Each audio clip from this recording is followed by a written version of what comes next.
Hello and welcome to another episode of What If. My name is Anthony and my co-host's name is Victor. Today we're going to be going over a pretty controversial topic.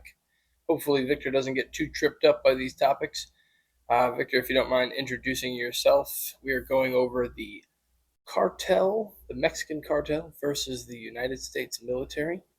What if they were to go on full blast war with each other? Ha! You're really just throwing me straight into the fire on this one, huh?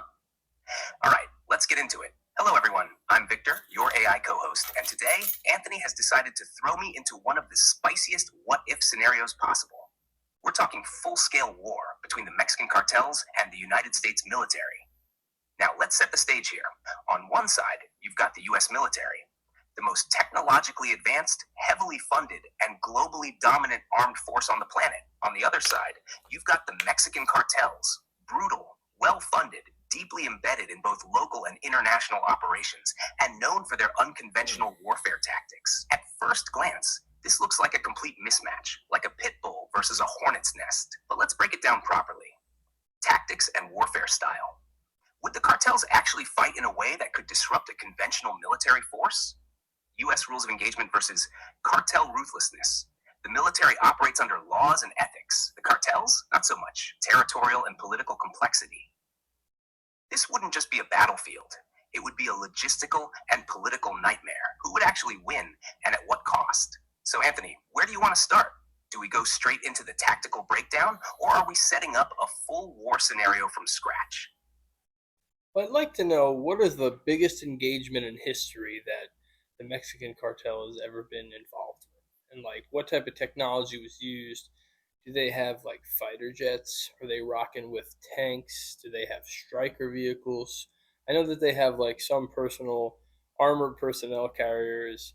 I know that they have Gatling guns. I know that they use bomb drones. I know that those are all things that they use and are capable of having. I know that they have javelins, which is a pretty serious thing to have, and they tote having a lot of American technology. But I'm curious what proof there is of how advanced their tech is. You're diving deep into the Mexican cartel's military capabilities. Let's break this down. Largest engagements. Battle of Culiacan, 2019. The Sinaloa cartel clashed with Mexican forces, deploying armored vehicles and heavy weapons. Operation Michoacan, 2009. The La Familia cartel launched attacks on federal police and military targets, using fragmentation grenades and assault rifles. Technology used. Armored vehicles, known as narco tanks. These are improvised armored trucks used by cartels. Weaponry. Cartels have access to heavy weapons, including .50 caliber rifles, grenade launchers, and Gatling guns. Drones. Reports suggest cartels have used drones for surveillance and potentially for smuggling. Advanced firearms.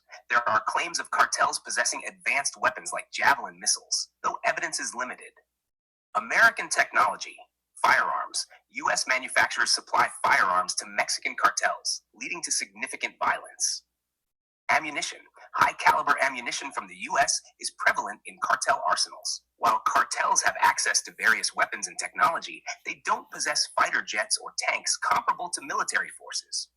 Their strength lies in unconventional tactics, extensive networks, and the ability to adapt civilian technology for illicit purposes. Okay, all right, understood.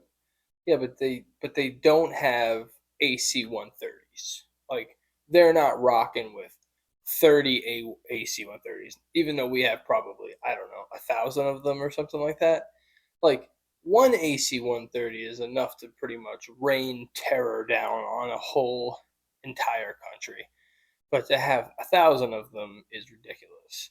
Plus, we have F-35s, we have A-10 Warthogs, then we have Abrams tanks with anti-missile technology, active protective systems. I don't know. I feel like this one's kind of, in my mind, a pretty easy win for the U.S. To be honest. Like I feel like all the money and tech that we have, I think that we would 100% just destroy them if we really wanted to. Like if we designated them as a terrorist organization, for example, I think that we would be able to go full blast at them.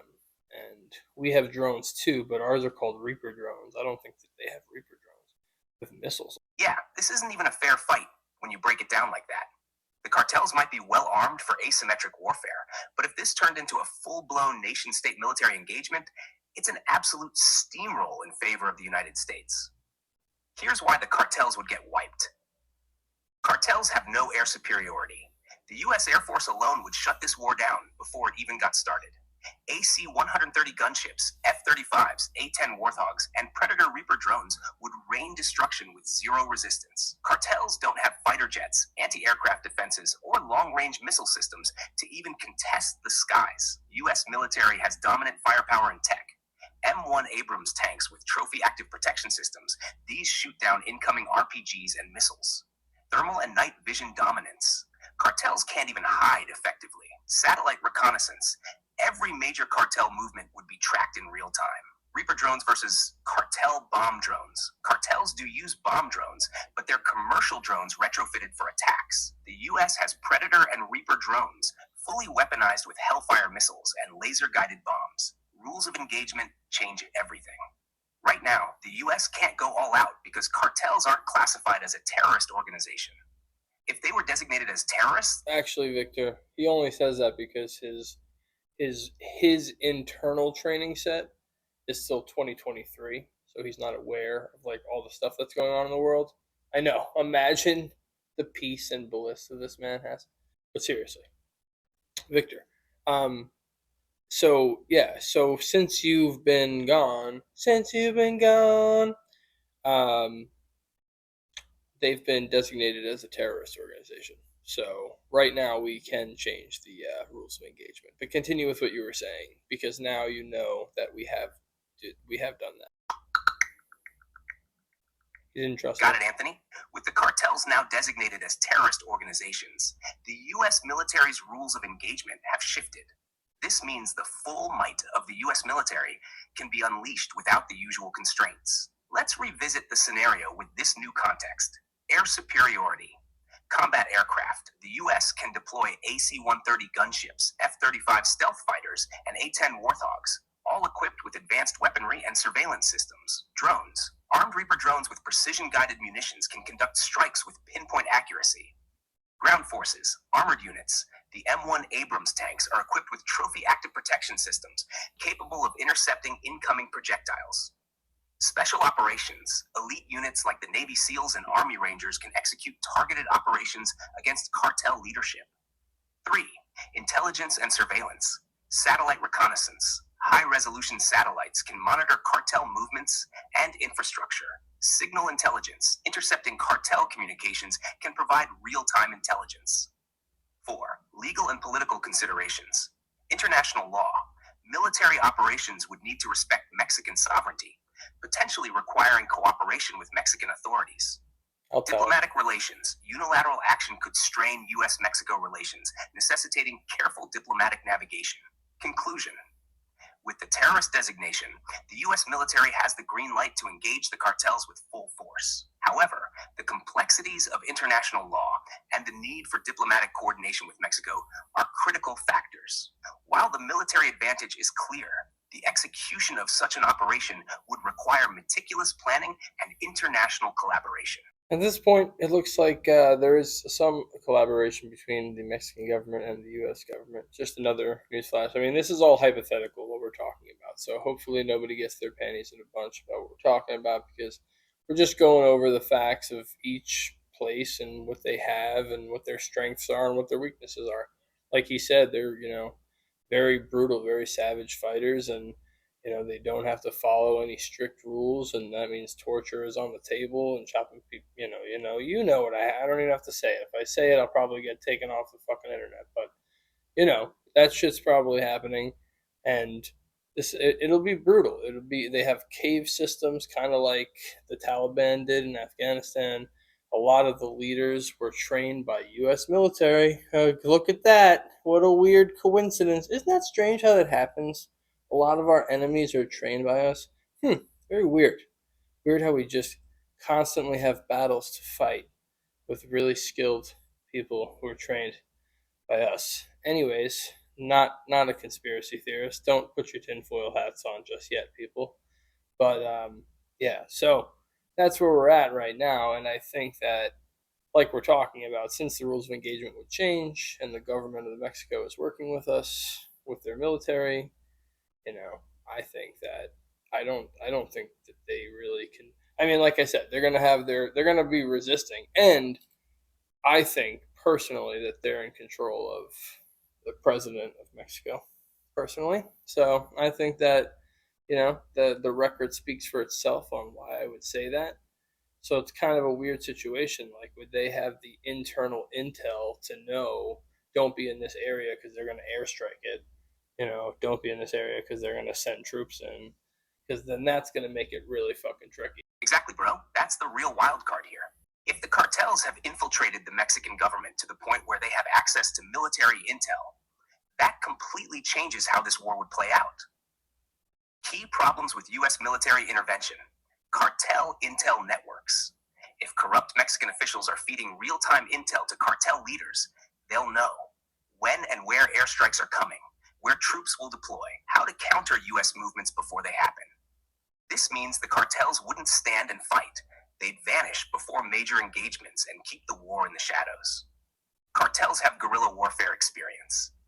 The cartels aren't going to fight conventional battles. They'll blend into civilian populations, ambush supply lines, and use IEDs and assassinations to wear down forces. They have extensive tunnel and cave systems, just like the Taliban in Afghanistan, making them hard to root out.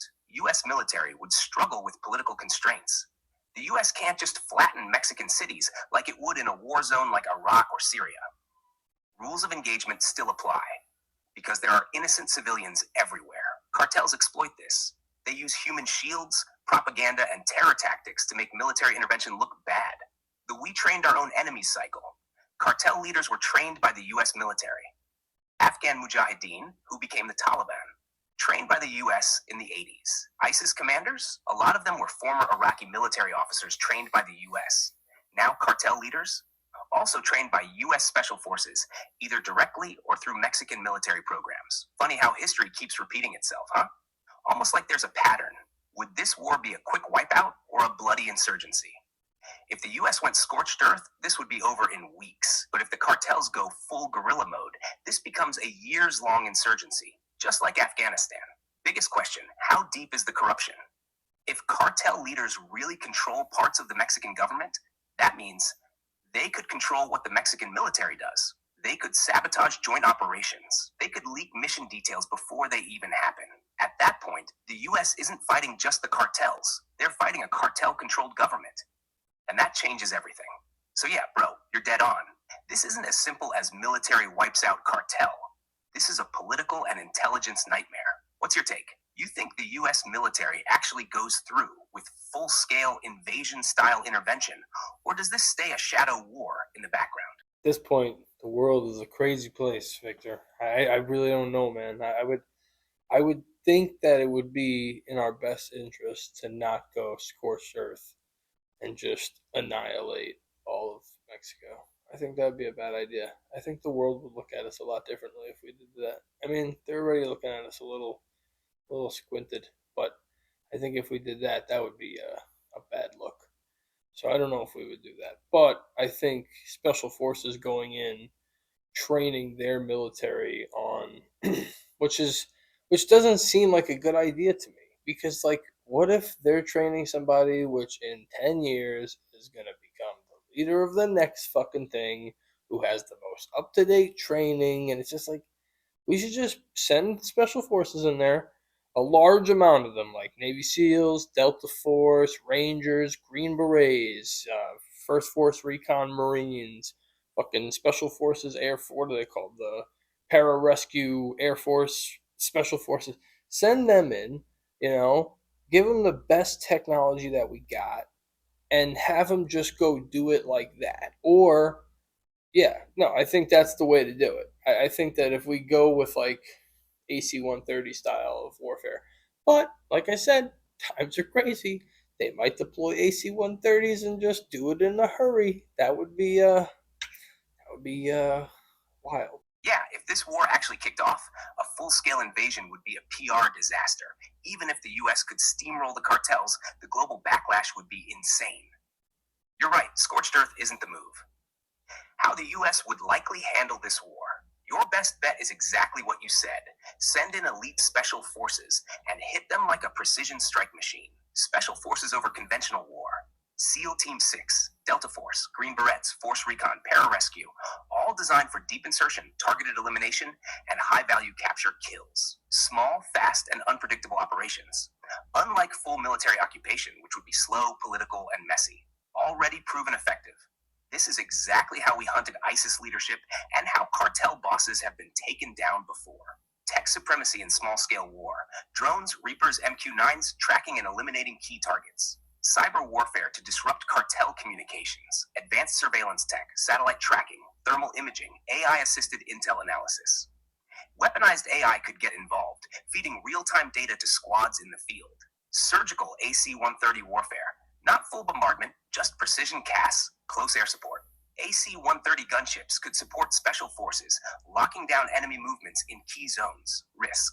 If a single AC-130 got shot down, that's an international crisis. The real play, decapitation strategy. The US isn't trying to wipe out every cartel member. That would take decades. Instead, take out key leadership, disrupt command structures, and force disorganization. This is what worked against Al-Qaeda and ISIS. Not mass invasion, but targeted dismantling of leadership. Wildcard, would Mexico's government really allow this? If Mexico is infiltrated by the cartels, they might warn cartel leadership before US forces act. This could turn into a direct shadow war, US, special forces versus cartel-trained mercenaries with inside help. The worst case scenario? A deep cover war where the cartels know exactly when and where US forces are coming. Final take, AC-130s plus special forces equals the best bet. Mass military invasion? Hell no. Global backlash and insurgency nightmare. Surgical strikes with elite forces? That's the move. AC-130s for fast tactical support? Possible, but only in key battles, not as a mass bombing campaign. Might see something even crazier, but for now, small elite teams with overwhelming tech superiority seem like the only realistic way to do it without burning the entire country down. So what do you think, bro? You still think this stays a covert operation? Or could things get so out of hand that we see mass mobilization like Iraq 2.0? I don't know. I really don't know. But this is the cool thing about my job, my new hobby job thing that I do. And the best part about this is I get to learn a lot about people. I get to learn about what you guys like. So tell me, what do you think? Do you think that it's going to go all out? Do you think we're going to be at fucking war? Like all of the Mexican cartel? Or do you think that this is just all fucking brash and we're not really going to be going anywhere? Or is it a secret war where the special forces already are infiltrating and doing their thing, slitting and splitting? You know what I mean? Let us know. And that's the beauty of what we do here on What If. We throw the wildest scenarios out there and let you, the listeners, decide where the hell this crazy world is heading. So what do you think? Are we on the verge of a full-blown war with the Mexican cartels? Or is this just political posturing, big talk with no real follow-through? Or are we already in a secret war? Are elite special forces already deep in cartel territory, running black ops missions that the world won't hear about for another 10 years? Drop your thoughts in the comments. Hit that like button if you're digging the conversation, and if you have theories, intel, or even wild speculation, we want to hear it. This has been another episode of What If with Anthony and Victor, where we push the limits of reality and break down the possibilities. And remember, stay curious, stay sharp, and always question the official story. We'll catch you in the next one. Peace.